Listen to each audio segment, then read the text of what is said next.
First of all, we will need to amend a key in the Windows registry. Please follow these steps. Please note you may need your IT department to assist with some of these steps.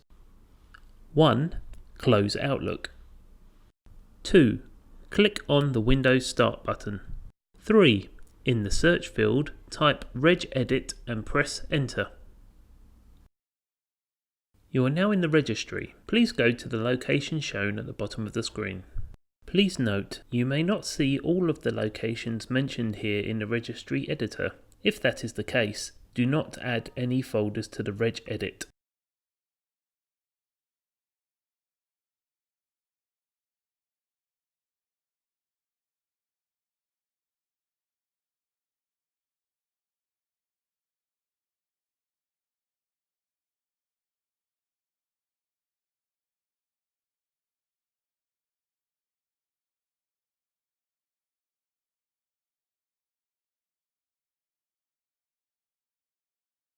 Modify the load behavior to set the value to 3.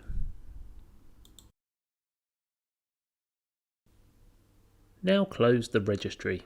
Next, we will delete the RMail setting file. This will be created again the next time you open Outlook. Please follow these steps. 1.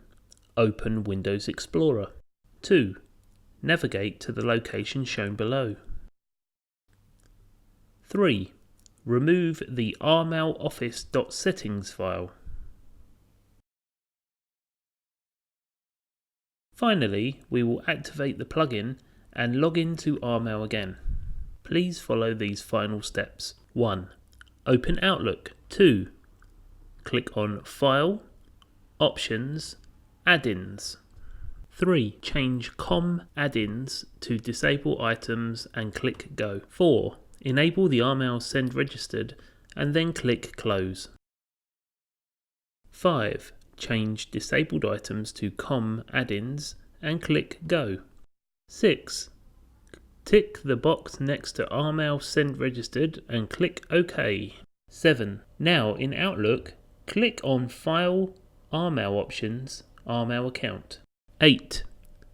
Click on Login and enter display name and password.